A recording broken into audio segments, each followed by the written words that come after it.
Hello everyone, welcome back once again. तो इस video lecture में हम जो टॉपिक कवर करने वाले हैं वो है हमारा एटम्स एंड मॉलिक्यूल्स। हालांकि ये क्लास 9th का टॉपिक है, लेकिन इस क्लास 9th के फंडामेंटल कॉन्सेप्ट का यूज़ हम लोग इसके आने वाले सीनियर क्लास जैसे 10th, 11th, 12th ये सब में भी हम लोग करते हैं। उदाहरण के लिए अगर आप समझना चाहें तो इस चैप्टर में हम लोग फार्मूला राइट करना सीखते हैं। केमिकल फार्मूला कैसे लिखें, एम्पेरिकल फार्मूला कैसे कैलकुलेट करें, परसेंटेज कैसे निकालें, एवरेज एटॉमिक मास कैसे कैलकुलेट करें, मॉलिक्यूलर वेट कैसे निकालें, empirical formula, law of chemical combination, ऐसे करके बहुत सारा टॉपिक है जो इस चैप्टर में हम लोग पढ़ते हैं। और यहाँ पढ़ने के बाद, इसे सीखने के बाद ही हम लोग का आने वाला क्लास में वो चैप्टर आसान होते चला जाएगा। इसके अलावा जब हम लोग क्लास स्ट्रक्चर ऑफ एटम पढ़ेंगे तो उसका भी कुछ बेसिक कॉन्सेप्ट हम लोग को यहाँ पर काम आएगा। तो मैंने कोशिश की है कि इस चैप्टर को आसान लैंग्वेज में आपको समझाया जाए। अब कितना समझ में आएगा ये तो आप कमेंट बॉक्स में बता सकते हैं मुझे। तो एक चैप्टर को, चूँकि लंबा चैप्टर है तो एक वीडियो लेक्चर में कंप्लीट करना पॉसिबल नहीं हो पाया, तो मैंने कोशिश की है कि इसका एक सीरीज बनाए, 2 से 3 लेक्चर में इसको कंप्लीट किया जाए। तो इस क्रम में ये पहला लेक्चर है और इस लेक्चर में जो जो टॉपिक हम लोगों ने कवर की है उस टॉपिक के बारे में थोड़ा सा देख लेते हैं हम लोग। तो इस वीडियो लेक्चर में जो टॉपिक हम लोग कवर करने जा रहे हैं उसमें हम लोग एटम को इंट्रोड्यूस करेंगे। एटम के बारे में हालांकि डिटेल में पढ़ने के लिए स्ट्रक्चर ऑफ एटम नाम का एक चैप्टर है, वहाँ हम लोग डिटेल में एटम को जानेंगे। फिलहाल यहाँ एक इंट्रोडक्शन हम लोग कर लेते हैं। इसके अलावा हम लोग सब एटॉमिक पार्टिकल्स के बारे में जानेंगे, मॉलिक्यूल्स के बारे में जानेंगे, मॉलिक्यूल के टाइप के बारे में जानेंगे। इसके अलावा हम लोग आयन्स के बारे में सीखेंगे, आयन क्या होते हैं, कितने तरह के होते हैं, वैलेंसी कैसे कैलकुलेट किया जाता है, ग्रुप ऑफ एटम पर चार्ज यानी रेडिकल्स का चार्ज कैसे कैलकुलेट किया जाता है। और इन सब की मदद से हम लोग फिर केमिकल फार्मूला को लिखना सीखेंगे। जब फार्मूला सीख लेंगे फिर आने वाले लेक्चर्स में हम लोग और टॉपिक को कंटिन्यू करेंगे। तो उम्मीद है आपको ये वीडियो पसंद आएगा। अगर वीडियो पसंद आए तो वीडियो को लाइक करें, दोस्तों के साथ शेयर करें, हो सके तो चैनल को सब्सक्राइब करें। तो मिलते हैं वीडियो लेक्चर में। तो हम लोग बात कर रहे थे एटम्स एंड मॉलिक्यूल्स की। देखिए, इस चैप्टर में ही 2 टर्म है, first is atom and the second one is molecule. तो हम लोग इस चैप्टर के नेम को ही समझने की कोशिश करते हैं और उसके बाद धीरे धीरे इस चैप्टर में हम लोग आगे बढ़ेंगे। तो यहाँ देखिए, तो 2 नाम, एक एटम है और एक मॉलिक्यूल है। तो पहले समझने की कोशिश करते हैं कि एटम होता क्या है, किसको बोलते हैं हम लोग एटम। तो हालांकि एटम को पढ़ने के लिए एक डिटेल्ड चैप्टर ही है आपके बुक में और that is called structure of atom. Class 9th में भी है, 11th में भी है स्ट्रक्चर ऑफ एटम। उसमें एटम के बारे में डिटेल में पढ़ते हैं, लेकिन फ़िलहाल यहाँ जितना ज़रूरी है उसको हम लोग समझ लेते हैं। एटम क्या होता है? तो एटम के बारे में जिन्होंने सबसे पहले बताया था उनका नाम था महर्षि कनाद। हमारे भारत के ही एक ऋषि थे महर्षि कनाद, उन्होंने ही एटम के बारे में सबसे पहले बताया था। और एटम को हिंदी में कहते हैं हम लोग परमाणु। तो महर्षि कनाद के अनुसार परमाणु क्या होता है? तो उन्होंने बताया था कि पदार्थ का वह सूक्ष्मतम कण जो अविभाज्य है उसी को परमाणु कहते हैं। Means the smallest particle of a substance which is indivisible in nature is called atom. लेकिन जैसे जैसे समय बीता, साइंस ने तरक्की की, तो बहुत सारे साइंटिस्ट ने एटम के बारे में अपना अपना कॉन्सेप्ट दिया। बर्जेलियस ने दिया, डाल्टन का कॉन्सेप्ट है, थॉमसन का मॉडल है, रदरफोर्ड का मॉडल है, मॉडर्न क्वांटम थ्योरी है, प्लैंक का मॉडल है, बोर का मॉडल है। तो कई सारे साइंटिस्ट को एक्सप्लेन किया, इस एटम के बारे में समझाया उन्होंने। तो इसके बारे में डिटेल में हम लोग स्ट्रक्चर ऑफ एटम में समझेंगे। लेकिन फ़िलहाल हम लोग ये जान लेते हैं कि चूँकि एटम भी अलग अलग पार्टिकल्स से बना हुआ है इसलिए एटम डिविजिबल है। तो एक कंक्लूसिव डेफिनेशन पर अगर हम लोग जाना चाहें तो एटम के बारे में बोल सकते हैं कि एटम पदार्थ का सूक्ष्मतम कण है जो किसी केमिकल रिएक्शन में पार्टिसिपेट करता है और कभी भी फ्री स्टेट में नहीं पाया जाता है। मीन्स अगर अकेला एटम खोजेंगे तो नहीं मिलेगा, जब भी एटम रहेगा तो ढेर सारे एटम रहेंगे, ग्रुप्स में रहेंगे। तो इसको डिफाइन करने की कोशिश करें अगर एटम को, तो हम लोग ऐसे बोल सकते हैं कि the smallest particle of a substance which takes part in every chemical reaction and do not found in free state is called atom. अब जैसा मैंने बताया आपको कि एटम भी तो किसी चीज़ से बना हुआ है, तो एटम को डिवाइड किया जा सकता है, यानी कि उन डिविजिबल पार्टिकल से ही एटम बने हुए हैं। तो एटम जिससे बना हुआ है उसको क्या कहते हैं? तो उसको हम लोग कहते हैं सब एटॉमिक पार्टिकल। सब एटॉमिक पार्टिकल, इन सब एटॉमिक पार्टिकल से ही एटम बने हैं। तो सब एटॉमिक पार्टिकल से अगर एटम बने हैं, यानी कि शुरुआत तो यहीं से हुआ केमिस्ट्री का। जैसे बायोलॉजी में लाइफ का स्टार्ट होता है सेल से, तो इसलिए हम लोग सेल को फंडामेंटल यूनिट ऑफ लाइफ कहते हैं। उसी तरह से केमिस्ट्री अगर एटम से स्टार्ट होता है, लेकिन एटम बना हुआ किससे है? सब एटॉमिक पार्टिकल से। तो यही तो फंडामेंटल पार्टिकल हुआ ना, जिससे स्टार्ट हुआ है केमिस्ट्री। तो हम लोग सब एटॉमिक पार्टिकल्स के बारे में बोल सकते हैं कि those fundamental particles by which an atom is made up of is called सब एटॉमिक पार्टिकल। वैसे फंडामेंटल पार्टिकल जिनसे एटम बने हैं दे आर कॉल्ड सब एटॉमिक पार्टिकल्स। अब ये सब एटॉमिक पार्टिकल्स हैं कौन कौन से? तो ये सब एटॉमिक पार्टिकल में आपने नाम सुना है इलेक्ट्रॉन का, प्रोटॉन का, न्यूट्रॉन का। These are the sub atomic particles. Electron is denoted by small E, proton is P and neutron denoted by N. ये तीन हम लोग जानते हैं, लेकिन अभी तक लगभग 200 सब एटॉमिक पार्टिकल्स के खोज हो चुके हैं। जैसे कि आप लेप्टॉन्स जानिए, न्यूट्रिनो जानिए, माउन जानिए, बहुत सारे ऐसे सब एटॉमिक पार्टिकल हैं। उन सब के बारे में न्यूक्लियर केमिस्ट्री में डिटेल में पढ़ेंगे। लेकिन अगर आप नोट्स बना रहे हैं तो आप लिख सकते हैं कि there are approx 200 sub atomic particles are known till now. अब तक उनका खोज हो चुका है। अच्छी बात यह है कि हम लोग को सिर्फ इलेक्ट्रॉन, प्रोटॉन, न्यूट्रॉन के बारे में ही पढ़ना रहता है आपके सिलेबस के अकॉर्डिंग। आगे बढ़ते हैं। तो जैसे सब एटॉमिक पार्टिकल से बना एटम। अब एटम के बारे में मैंने बताया कि कभी भी फ्री स्टेट में नहीं पाया जाता है। तो जब भी एटम होगा तो ग्रुप में रहेगा, और जब एटम ग्रुप में रहे तो उन्हें हम लोग बोलते हैं मॉलिक्यूल। मॉलिक्यूल हिंदी में इसे कहा जाता है अणु। अब ये मॉलिक्यूल क्या होता है? तो जैसा कि पहले मैंने बताया कि जब एटम ग्रुप में हो तो मॉलिक्यूल कहलाते हैं। और ध्यान दीजिए, केमिकल रिएक्शन में एटम पार्टिसिपेट करता है, ना कि मॉलिक्यूल। मॉलिक्यूल पहले टूटते हैं फिर वो केमिकल रिएक्शन करते हैं। क्योंकि मॉलिक्यूल क्यों रिएक्शन करेगा? कोई भी चीज़ रिएक्शन इसलिए करता है ताकि वो स्टेबल हो सके। अब जैसे एक मॉलिक्यूल लिखते हैं हम लोग HCl, तो ये ऑलरेडी स्टेबल है, हाइड्रोजन और क्लोरीन कंबाइंड होकर स्टेबल हो गया। अब जब ये स्टेबल है ही तो रिएक्शन क्यों करेगा? तो सबसे पहले तो ये ब्रेक होंगे और ब्रेक होने के बाद फिर ये रिएक्शन करेंगे। That means a molecule do not takes part in a chemical reaction, instead of that atoms takes part in chemical reaction. समझ गए? तो मॉलिक्यूल को अगर हम लोग डिफाइन करने की कोशिश करें तो कैसे बोल सकते हैं कि ये भी तो स्मॉल पार्टिकल ही है। तो हम लोग बोल सकते हैं small a group of atom which do not takes part in any chemical reaction and found in free state is called molecule. Understood? तो आप एटम समझ गए। सब एटॉमिक पार्टिकल से बना है एटम, एटम से बना हुआ है मॉलिक्यूल। यहाँ तक क्लियर है? अब मॉलिक्यूल का भी टाइप होता है, मतलब अगर एटम ग्रुप में रहें तो कम से कम कितने एटम होंगे तो वो ग्रुप में कहलाएंगे? तो आंसर है कम से कम 2 होने चाहिए, ज़्यादा से ज़्यादा कितना भी हो सकता है। यानी कि अगर हम लोग देखें कि मॉलिक्यूल का भी टाइप हो सकता है, that is called types of molecule. और ये टाइप क्या क्या है? तो एक टाइप है, इसको हम लोग बोलते हैं डायमॉलिक्यूल, और दूसरा है इसको हम लोग बोलते हैं पॉलीमॉलिक्यूल।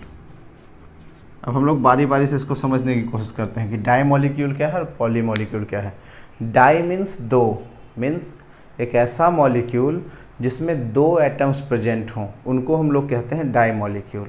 अ molecule which contains 2 atoms is called diamolecule. Example के लिए अगर हम लोगों ने लिखा O2, तो O2 में कितने एटम हो गए? ऑक्सीजन के 2 एटम हैं। इसी तरह से अगर हम लोगों ने लिखा H2, तो there are 2 atoms of hydrogen in this molecule. अगर हम लोगों ने लिखा N2, तो there are 2 atoms of nitrogen in this molecule. अगर हम लोगों ने लिखा HCl, तो there are 2 atoms, 1 is hydrogen and 1 is chlorine in this hydrochloric acid molecule या हाइड्रोजन क्लोराइड मॉलिक्यूल। तो ये सब ETC कर दें। इस तरह से ऐसे मॉलिक्यूल जिनमें 2 एटम होते हैं आर कॉल्ड डायमॉलिक्यूल्स। अब 2 से ज़्यादा हो तो उनको हम लोग बोलते हैं पॉलीमॉलिक्यूल। अब 2 से ज़्यादा में 3 एटम भी हो सकता है, 4, 5, 6, 10, 50 कुछ भी हो सकता है, तो वो सब पॉलीमॉलिक्यूल की गिनती में आएंगे। फॉर एग्जांपल, जैसे अगर हम लोगों ने लिखा H2O, कितने एटम हैं यहाँ पर? तो 2 हाइड्रोजन के एटम है, 1 ऑक्सीजन का एटम है, तो ये 2 से अधिक है ना, इसलिए पॉलीमॉलिक्यूल कहलाएगा। अगर हम लोगों ने लिखा CO2, तो देयर आर 3 एटम्स। अगर हम लोगों ने लिखा H2SO4, 3 से भी ज़्यादा है। अगर हम लोगों ने लिखा C6H12O6, और ज़्यादा है। अगर हम लोगों ने लिखा C12 H22 O11 और भी ज़्यादा है, इस तरह से हम लोग कर सकते हैं। कहने का मतलब कि पॉली मॉलिक्यूल वैसे मॉलिक्यूल हैं जो 2 से ज़्यादा एटम कंटेन करते हैं। अब molecule which contains more than 2 atoms is called poly molecule. अब इसको हम लोग ऐसे भी बोल सकते हैं कि अगर 3 एटम हो तो ट्राई मॉलिक्यूल बोलेंगे, 4 एटम हो तो टेट्रा मॉलिक्यूल बोलेंगे, 5 हो तो पेंटा बोलेंगे। लेकिन ये कब तक बोलेंगे, इसलिए 2 से ज़्यादा जो भी हो सबको कंसिडर हम लोग कर लेते हैं पॉली मॉलिक्यूल में। तो यहाँ तक समझ गए, एटम, मॉलिक्यूल, सब एटॉमिक पार्टिकल। अब बात करते हैं हम लोग थोड़ा सा आयन की, कि ये आयन क्या होता है, इसको समझिए। आयन क्या है, तो देखिए एटम न्यूट्रल होते हैं, क्योंकि एटम के पास इलेक्ट्रॉन, प्रोटॉन और न्यूट्रॉन है, और जितना इलेक्ट्रॉन है, इलेक्ट्रॉन नेगेटिवली चार्ज है, प्रोटॉन उतना ही है, और ये पॉजिटिव चार्ज है। कुल मिलाकर के मैग्नीट्यूड ऑफ रिजल्टेंट चार्ज 0 हो गया। तो एटम न्यूट्रल होते हैं। लेकिन अगर एटम पर चार्ज आ जाए तो जब एटम पर चार्ज आ जाता है तो उसी को हम लोग बोलते हैं ion. When an atom contains charge then it is called ion. अब आपको हम समझाते हैं कि एटम पर चार्ज आता कैसे है। देखिए, हम लोगों ने इसका नाम सुना है, helium, neon, argon, krypton, xenon and radon. The atomic numbers of these inert, ये सब collectively known, these are collectively known as inert gases। Periodic table जब आप देखिएगा तो ये 18th ग्रुप में, सबसे लास्ट वाले में, कॉर्नर में, राइट साइड में यही सारे एलिमेंट प्लेस्ड हैं। इनका atomic number helium 2, neon 10, argon 18, krypton 36, xenon 54 and radon 86 ये होता है। कोई भी एलिमेंट जो है, चाहे जो भी एलिमेंट हो, अपने सबसे नज़दीक वाले इनर्ट गैस की तरफ बनना चाहता है। जैसे एग्जांपल के लिए अगर हम लोगों ने लिखा lithium, the atomic number of lithium is 3, तो इसका सबसे नज़दीक का इनर्ट गैस कौन सा है लिथियम का, तो वो है हीलियम। तो हीलियम जैसा बनना चाहेगा ये। अब हीलियम जैसा बनने के लिए इसको इलेक्ट्रॉन को लूज़ करना होता है। कितना इलेक्ट्रॉन, तो 1 इलेक्ट्रॉन। अब आपके मन में ये सवाल आ सकता है कि इलेक्ट्रॉन ही क्यों लूज करना पड़ता है, तो इसका डिटेल आंसर तो एटॉमिक स्ट्रक्चर में हम लोग पढ़ेंगे, लेकिन फ़िलहाल जान लीजिए कि एक एटम का स्ट्रक्चर कुछ इस तरह से होता है। एटम का एक न्यूक्लियस है और एटम के अलग अलग ऑर्बिट्स होते हैं, डिफरेंट ऑर्बिट्स होते हैं। इन ऑर्बिट्स में इलेक्ट्रॉन प्रेजेंट होते हैं, और प्रोटॉन और न्यूट्रॉन होता है न्यूक्लियस में, और इलेक्ट्रॉन्स होते हैं सारे अलग अलग ऑर्बिट में, कैपेसिटी के हिसाब से ऐसे करके होता है। अब अगर बाहर भी निकलना हो तो इलेक्ट्रॉन ही बाहर निकलेगा, कहीं से आ भी रहा हो तो इलेक्ट्रॉन ही अंदर आएगा भी। दैट मीन्स ट्रांसफ़र चाहे डोनेट हो चाहे एक्सेप्ट हो, दोनों ही केस में इलेक्ट्रॉन का ही होता है, और इलेक्ट्रॉन निगेटिवली चार्ज है। इसलिए मैंने आपको बताया कि अगर लिथियम को हीलियम जैसा बनना है तो इसे इलेक्ट्रॉन को लूज़ करना होगा। कितना लूज़ करना होगा, तो देखिए हीलियम का थोड़ा सा स्ट्रक्चर देखें तो जैसे ये हीलियम है, इसका ये न्यूक्लियस हो गया, तो इसके फर्स्ट ऑर्बिट में 2 इलेक्ट्रॉन हैं। और लिथियम का स्ट्रक्चर अगर हम लोग देखें तो लिथियम, इसका मान लीजिए ये न्यूक्लियस है, तो इसके पहले ऑर्बिट में 2 इलेक्ट्रॉन है, दूसरे ऑर्बिट में इसके 1 इलेक्ट्रॉन है। तो लिथियम को बनना है हीलियम के जैसा, इसके लिए क्या करना होगा इसको, तो ये इलेक्ट्रॉन को लूज कर देना होगा, तब तो ये बन पाए, ये सेल ख़त्म होगा और ये हीलियम जैसा कॉन्फ़िगरेशन गेन कर पाएगा। तो जब ये 1 इलेक्ट्रॉन लूज करेगा तो 1 इलेक्ट्रॉन घट गया, और इलेक्ट्रॉन होता है negatively charge. That means electron के लूज करने से लिथियम पर एक चार्ज आ जाएगा, और वो चार्ज कौन सा होगा, तो 1 माइनस चार्ज घट गया, जबकि प्रोटॉन अभी भी उतना ही है, तो लिथियम पर चार्ज आ जाएगा प्लस का, क्योंकि निगेटिव चार्ज घटा है। इसी तरह से कोई दूसरा एलिमेंट का हम लोग एग्जांपल ले लें, बेरिलियम, एटॉमिक नंबर है 4 है। अब ये भी हीलियम जैसा बनना चाहेगा, तो हीलियम जैसा बनने के लिए इसको 2 इलेक्ट्रॉन को लूज करना होगा। तो जब 2 इलेक्ट्रॉन लूज कर दे तो बेरिलियम 2 इलेक्ट्रॉन को लूज करके Be2+ आयन बना देगा।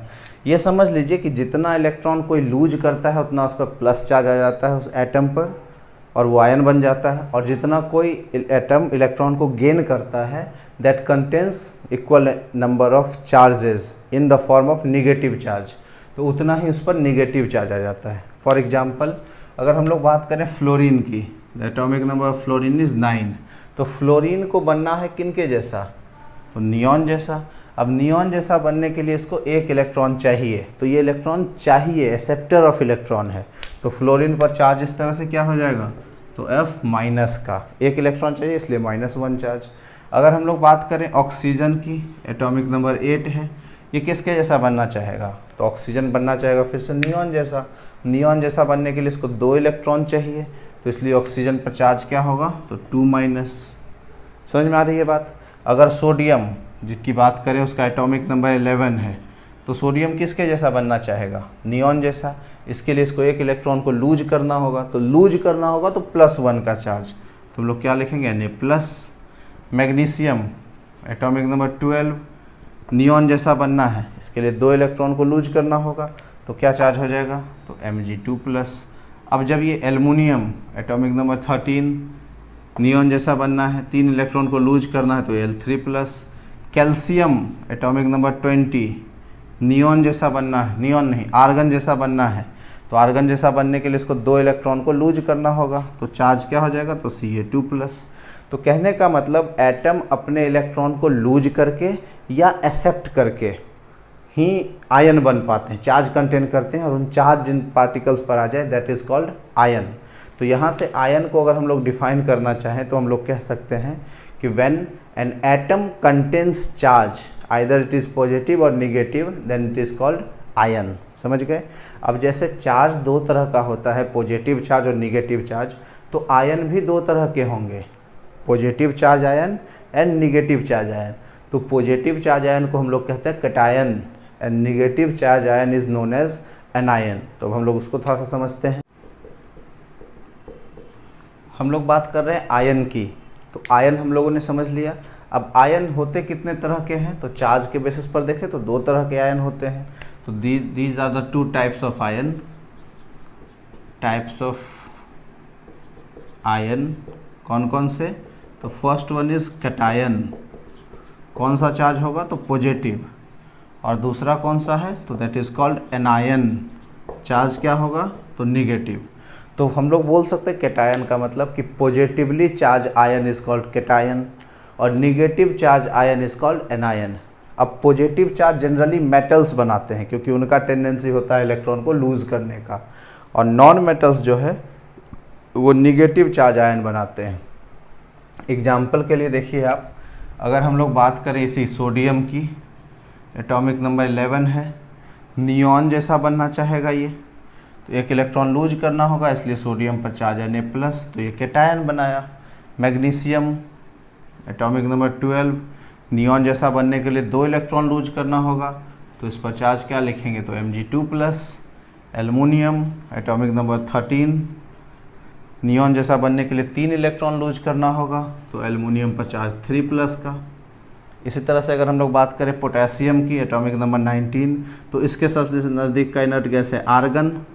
आर्गन जैसा बनने के लिए इसको 1 इलेक्ट्रॉन लूज करना होगा, तो इस पर चार्ज हो जाएगा पोटेशियम पर प्लस।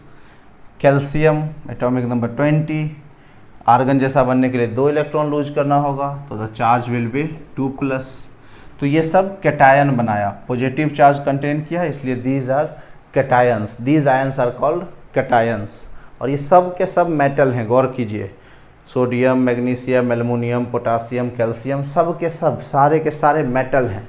तो हम लोग बोल सकते हैं metals are positive charge ion, या इलेक्ट्रॉन को लूज करके पॉजिटिव बना, पॉजिटिव चार्ज कंटेन किया, इसलिए हम लोग बोल सकते हैं कि ये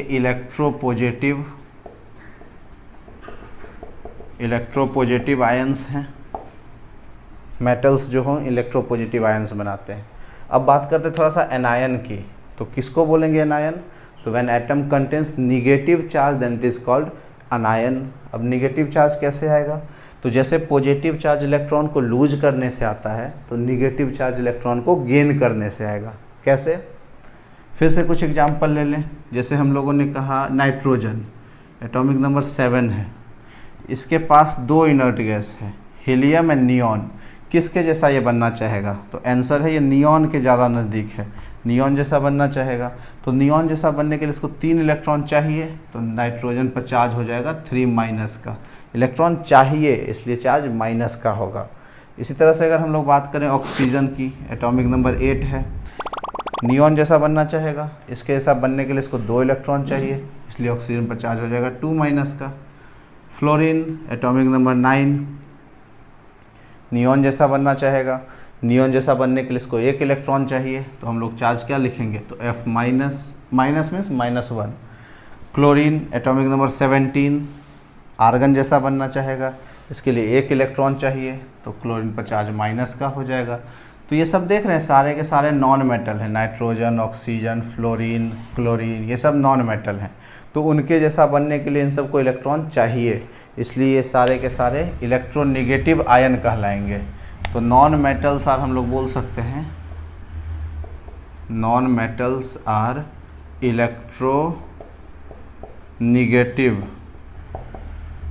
electronegative in nature. Non metal सारे इलेक्ट्रोनेगेटिव नेचर के होते हैं। अब आपके मन में एक क्वेश्चन आ सकता है कि हाइड्रोजन भी तो नॉन मेटल है, लेकिन हाइड्रोजन पर तो हम लोग प्लस चार्ज लिखते हैं, ऐसा क्यों?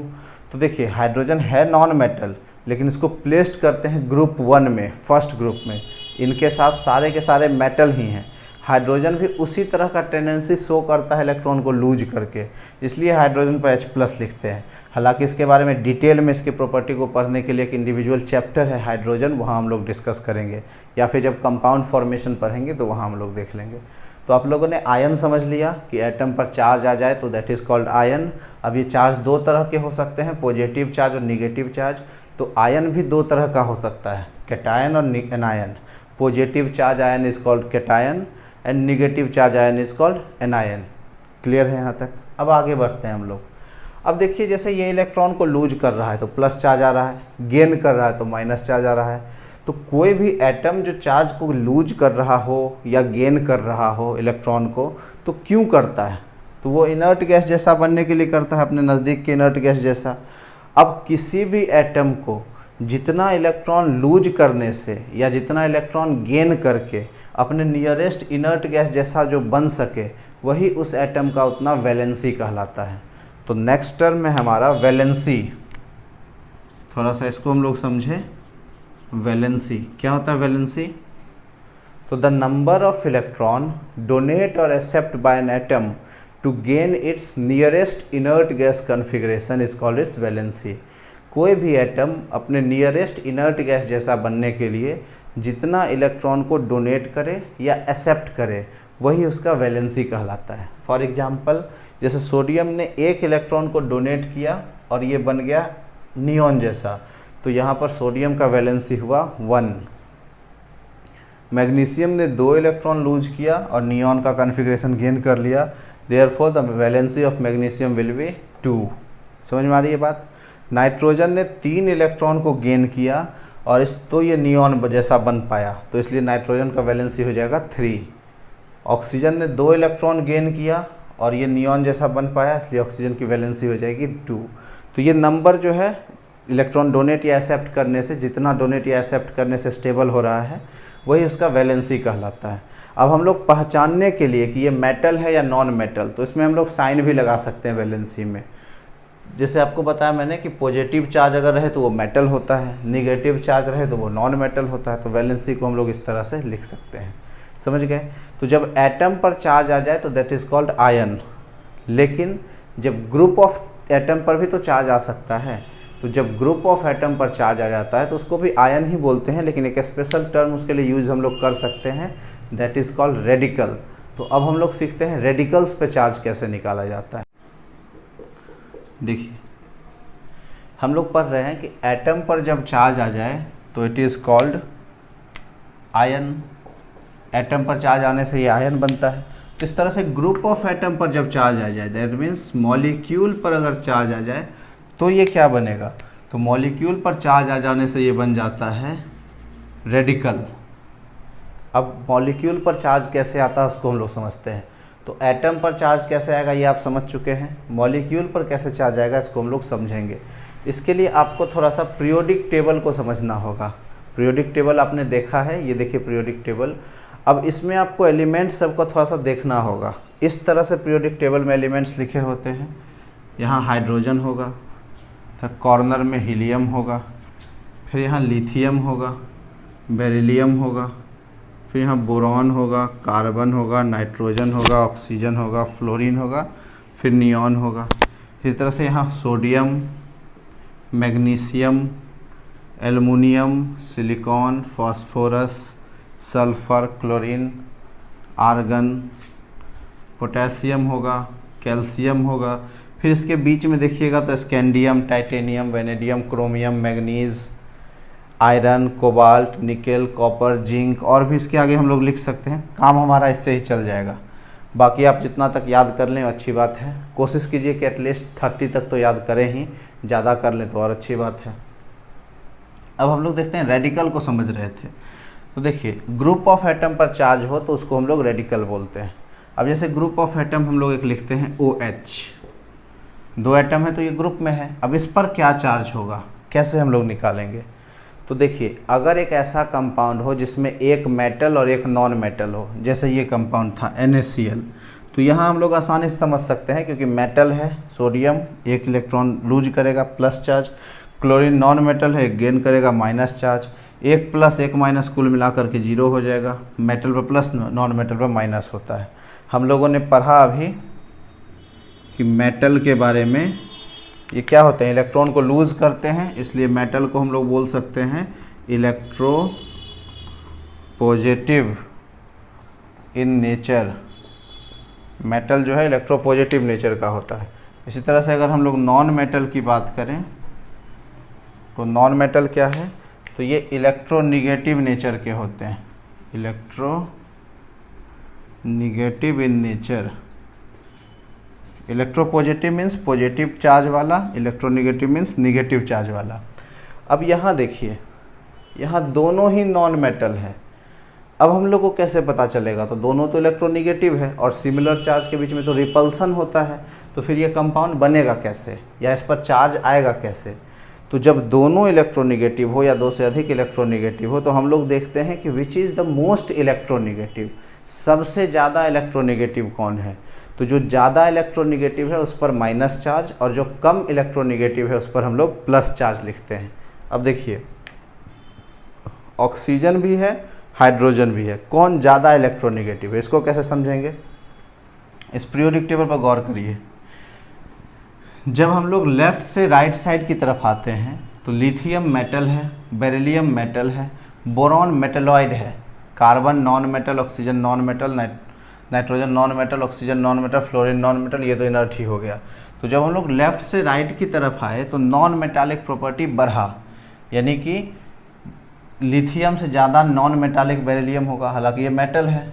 फिर उससे बोरॉन, तो ये मेटलॉइड हो गया, पूरी तरह से मेटल ना रहा।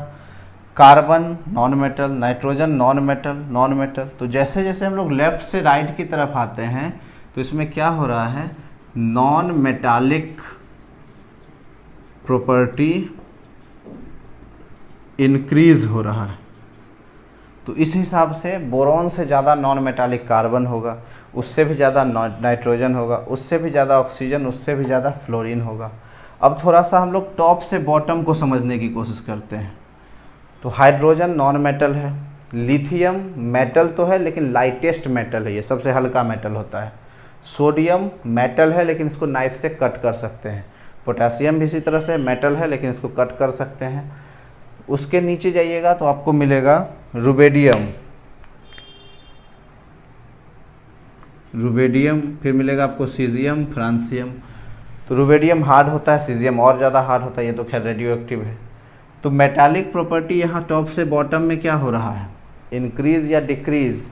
तो मेटालिक प्रॉपर्टी इंक्रीज हो रहा है और जो जितना ज़्यादा मेटल है वो उतना ही कम नॉन मेटल है। तो टॉप से बॉटम मेटालिक प्रॉपर्टी बढ़ा और लेफ़्ट से राइट नॉन मेटालिक प्रॉपर्टी बढ़ा। तो इस हिसाब से पूरे पीरियोडिक टेबल में सबसे ज़्यादा मेटालिक बिहेवियर कौन शो करेगा? Metallic means electropositive. तो यहाँ सबसे नीचे वाला, लेकिन ये तो रेडियो एक्टिव है तो इसको छोड़ दीजिए। तो फिर ये सीजियम, ये मोस्ट इलेक्ट्रोपॉजिटिव होता है। और अगर लेफ़्ट से राइट की तरफ आएँ तो यहाँ फ्लोरीन, ये तो इनर्ट है तो इसको छोड़ दीजिए। फ्लोरीन ये मोस्ट इलेक्ट्रोनिगेटिव है, मतलब माइनस चार्ज वाला। अब उससे कम ऑक्सीजन, उससे कम नाइट्रोजन। तो तीनों में इसी तीनों का इलेक्ट्रोनिगेटिविटी सबसे ज़्यादा होता है, नाइट्रोजन का, ऑक्सीजन का और फ्लोरीन का। अब सबसे ज़्यादा फ्लोरीन का, उससे कम ऑक्सीजन का, उससे कम नाइट्रोजन का। यानी कि अगर ये तीनों किसी एलिमेंट कंपाउंड में प्रेजेंट रहें तो इन्हीं में से किसी पर माइनस चार्ज होगा, क्योंकि ये सब ज़्यादा इलेक्ट्रोनेगेटिव हैं। अब देखिए यहाँ ऑक्सीजन भी और हाइड्रोजन भी है, तो इस दोनों में कौन ज़्यादा नॉन मेटालिक है? तो आंसर है ऑक्सीजन होगा, क्योंकि देख रहे हैं NOF ऑक्सीजन तो है, तो ये ज़्यादा इलेक्ट्रोनेगेटिव है, तो इस पर माइनस चार्ज होगा। कितना? तो अभी मैंने आपको बताया कि ऑक्सीजन का एटॉमिक नंबर 8 है, नियॉन जैसा बनने के लिए 2 इलेक्ट्रॉन चाहिए, तो ऑक्सीजन पर चार्ज क्या हो जाएगा? -2। अब जब ऑक्सीजन पर माइनस चार्ज हुआ तो हाइड्रोजन को भी यहाँ इलेक्ट्रॉन को डोनेट करना होगा या एक्सेप्ट करना होगा? तो मेरा आंसर है कि एक्सेप्टर तो ऑलरेडी ऑक्सीजन है ही, तो हाइड्रोजन को यहाँ डोनर जैसा बिहेव करना होगा। और कितना डोनेट कर सकता है? तो हाइड्रोजन का एटॉमिक नंबर है ही 1, तो ये डोनेट भी तो 1 करेगा, तो चार्ज क्या लिखेंगे? +1। अब -2 + 1 कुल मिला के चार्ज क्या हो गया? -1। इसलिए OH पर चार्ज होता है -1। और इसको 1 लिखें ना लिखें, सिर्फ माइनस लिख देंगे तो काम चल जाएगा। और इसको हम लोग बोलते हैं हाइड्रोक्साइड। तो हाइड्रोक्साइड पर चार्ज हो गया -1। आई बात समझ में? एक और एग्जांपल देखते हैं हम लोग। जैसे हम लोग लिखते हैं NH4। अब हमको बताना है कि इस पर चार्ज क्या होगा। कैसे बताएंगे? NH4 को बोलते हैं हम लोग अमोनियम। यहाँ नाम लिख दें, इसको आपको याद करना होगा। जो रेडिकल हैं, ग्रुप ऑफ एटम जिन पर चार्ज है, उनका कुछ नाम होता है, उन नाम को आप याद करिएगा और चार्ज तो देख के आप समझ जाइएगा कितना होता है। स्टेबल को आपको याद करना होगा। तो देखिए NH4 पर चार्ज क्या होगा, कैसे निकालेंगे? सो नाइट्रोजन और हाइड्रोजन 2 एलिमेंट है यहाँ पर। अब दोनों में कौन ज़्यादा नॉन मेटालिक? फिर से यहाँ गौर करिए, नाइट्रोजन। तो नाइट्रोजन पर चार्ज क्या होगा? तो माइनस होगा। नाइट्रोजन का एटॉमिक नंबर होता है 7, तो चार्ज कितना होगा? ये नियॉन जैसा बनना चाहेगा तो 3 इलेक्ट्रॉन चाहिए, दैट मीन्स नाइट्रोजन पर चार्ज हो जाएगा -3। ठीक है। अब जब नाइट्रोजन पर माइनस चार्ज है तो हाइड्रोजन पर तो प्लस होगा, जैसा कि यहाँ हो रहा था। तो कितना प्लस होगा? तो +1। और ऐसा हाइड्रोजन है कितना? तो 4। तो +1 × 4, क्योंकि चारों पर +1 तो कुल मिलाकर के चार्ज हो गया +4। तो -3 + 4 कुल मिला के चार्ज क्या हो जाएगा? +1। ध्यान दीजिएगा, ये मल्टीप्लाई नहीं है, सिंपल एडिशन है। -3 + 4 मिलके +1 हुआ, इसलिए अमोनियम पर चार्ज हो जाता है प्लस का। +1 ना भी लिखें तो कोई दिक्कत नहीं है, प्लस पर चार्ज होगा, इसको अमोनियम बोलेंगे। तो इस तरह से ग्रुप ऑफ एटम पर चार्ज निकलता है। तो आपको हम कुछ ग्रुप ऑफ एटम पर चार्ज यानी रेडिकल का चार्ज बता देते हैं, उनका नाम बता लेते हैं। इसको आप याद करने की कोशिश कीजिएगा, तभी आपसे फॉर्मूला आप लिख पाने में एलिजिबल होइएगा। तो अभी हम लोग कुछ रेडिकल्स लिखते हैं, उनका नाम बताएंगे और उनका चार्ज निकालना हम लोग सीखेंगे। देखिए, रेडिकल्स, उनके नाम और उनका चार्ज हम लोग देखते हैं बारी बारी से। जैसे यही देखा हम लोगों ने, OH क्या नाम है इसका? तो हाइड्रोक्साइड। और चार्ज क्या होगा? तो -1। मतलब हम लोग ऐसे भी लिख सकते हैं, फॉर्मेट यहाँ दे देते हैं, एक फॉर्मेट ऐसे लिखा रहेगा OH-। इसी तरह से अगर हम लोग देखें, अभी देखा हम लोगों ने NH4 क्या नाम हो जाएगा? तो अमोनियम। चार्ज क्या होगा? तो +1। फॉर्मेट क्या होगा? तो इस तरह से लिखेंगे, NH4 पर प्लस चार्ज।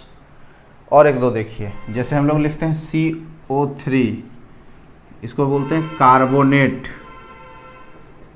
क्या चार्ज होगा? सोचिए आप लोग, कार्बन और ऑक्सीजन। तो कार्बन पर +4, ऑक्सीजन पर -2 × 3 -6, तो +4 -6 कुल मिला के चार्ज हो जाएगा -2। तो इसको हम लोग लिखेंगे CO3 2-, बोलेंगे कार्बोनेट। इस तरह से अगर सल्फेट है, SO4 बोलते हैं इसको हम लोग सल्फेट। क्या चार्ज होगा? तो -2 होगा। कैसे? आप लोग करके सीखिएगा। लिखेंगे कैसे? SO4 2-। इस तरह से अगर हम लोग लिखते हैं NO3, इसको बोलते हैं हम लोग नाइट्रेट। क्या चार्ज होगा? तो इसका चार्ज होगा -1, लिखेंगे NO3-। अगर हम लोग लिखते हैं PO4, इसको हम लोग बोलते हैं फॉस्फेट।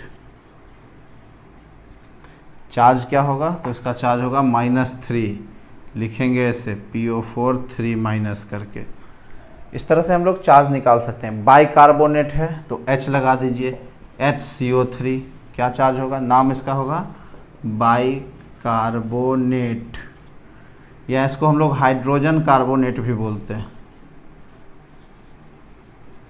Hydrogen carbonate. चार्ज क्या होगा, तो इसका चार्ज होगा -1, HCO3 -1। ऐसा और भी बहुत सारा हो सकता है, आप भी खुद से कुछ कोशिश करके देखिएगा।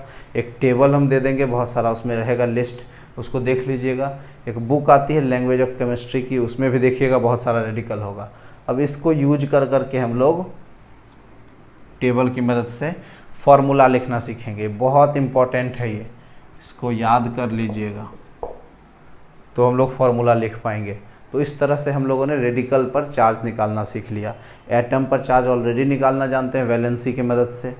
तो आगे बढ़ते हैं हम लोग। अब इन चार्ज की मदद से, रेडिकल के चार्ज, एटम के चार्ज, इसके मदद से हम लोग फॉर्मूला लिख सकते हैं। तो हमारा नेक्स्ट टॉपिक है कि how to write a chemical formula. How to write a chemical formula, formula कैसे लिखा जाए। तो हम लोगों ने अभी तक एटम का चार्ज यानी आयन पर क्या चार्ज होगा वो निकालना सीख लिया है। ग्रुप ऑफ एटम यानी रेडिकल्स पर चार्ज निकालना हम लोगों ने सीख लिया है। उसी की मदद से हम लोग फार्मूला लिखना सीखेंगे। देखिए, एक सबसे सिंपल से स्टार्ट करते हैं। जैसे यही कंपाउंड है आपका सोडियम क्लोराइड। अब इसका फार्मूला क्या होगा, कैसे लिखेंगे हम लोग।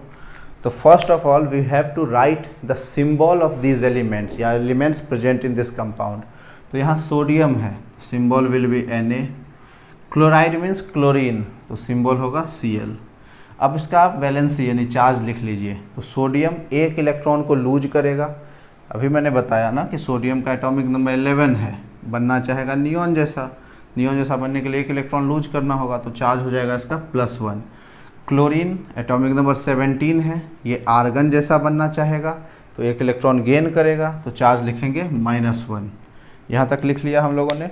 अब इसको आप क्रॉस करके लिख दीजिए। क्रॉस मीन्स सोडियम के सामने क्लोरीन का वैलेंसी, क्लोरीन के सामने सोडियम का वैलेंसी। और ये साइन लिखने की ज़रूरत नहीं है, और 1 तो ऑलरेडी नहीं लिखते हैं। तो ये हो गया आपका क्या, NaCl। So the formula of sodium chloride will be NaCl। आ गया समझ में। और एक देखते हैं हम लोग करके। जैसे हम लोग लिखते हैं मैग्नीशियम क्लोराइड।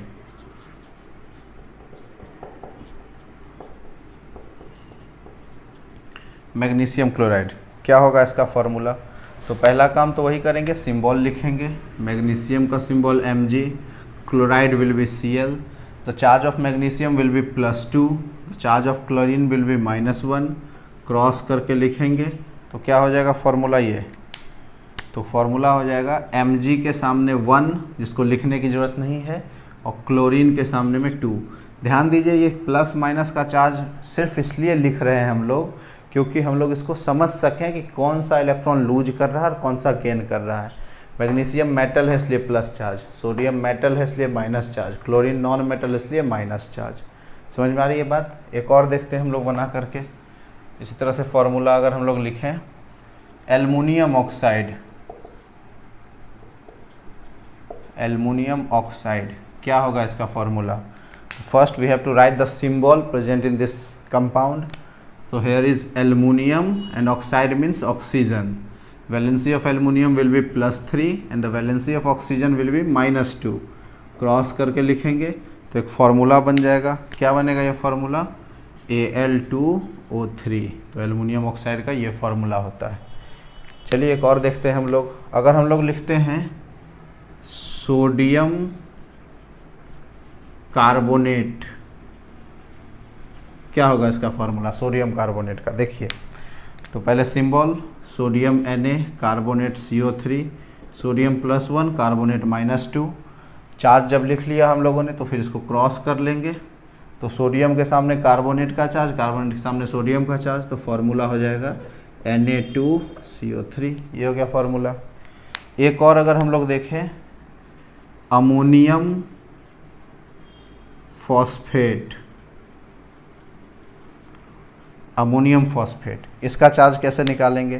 तो देखिए, पहले तो हम लोग लिख लेते हैं इसको। Ammonium means NH4, phosphate PO4, ammonium का चार्ज रेडिकल वाला +1, फॉस्फेट का चार्ज -3, क्रॉस करके लिखेंगे तो ये क्या हो गया, ये हो गया आपको अमोनियम, ये 3 है। अब यहाँ गौर कीजिएगा, अमोनियम टोटल 3 होगा तो अमोनियम को ब्रैकेट में लिख करके होल 3 लिखेंगे, समझ गए। जब कोई ग्रुप ऑफ एटम हो उस पर चार्ज लिखना हो तो उसको ब्रैकेट में लिख लिया करेंगे।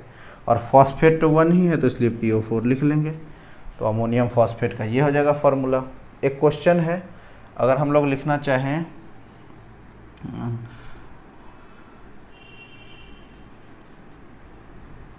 एल्युमिनियम सल्फेट, अब ये आप लोगों के लिए है, इसका एल्युमिनियम सल्फेट का क्या फार्मूला बनेगा इसको आप कमेंट बॉक्स में हमको लिख के बताइएगा। तो इस तरह से हम लोग फार्मूला लिखना सीखते हैं।